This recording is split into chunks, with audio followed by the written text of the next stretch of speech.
Nombor 4, Tok Janggut. Nama sebenar beliau ialah Haji Mat Hassan. Tok Janggut menentang British disebabkan peraturan cukai dan tanah baharu yang membebankan rakyat di Pasir Putih. Tok Janggut melancarkan serangan ke atas Pasir Putih pada tahun 1915. Pihak British bertindak balas dengan serangan dan Tok Janggut terkorban dalam pertempuran di Kampung Saring. Nombor 3, Datuk Bahaman. Beliau ialah seorang pembesar yang menentang British kerana kehilangan hak mengutip cukai dan campur tangan British dalam pentadbiran tempatan. Datuk Bahaman mengetuai serangan dan berjaya menawan Balai Polis Lubuk Terua pada tahun 1891. Datuk Bahaman meneruskan perjuangan dengan menawan Kuala Tembeling dan Jeram Ampai pada tahun 1894 sebelum berundur ke Kelantan. Nombor 2, Datuk Maharaja Lela.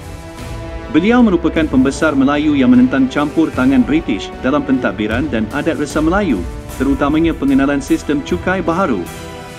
Datuk Maharaja Lela mengetuai perancangan untuk membunuh residen British pertama di Perak, J.W.W. Birch.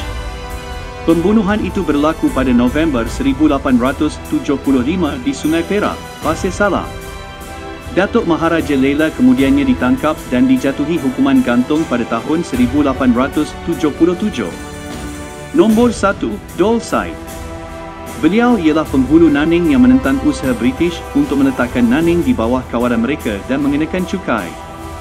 Pada tahun 1831, British melancarkan serangan dan British tewas kerana Dol Said menerima bantuan dari sekutu-sekutu di luar Naning.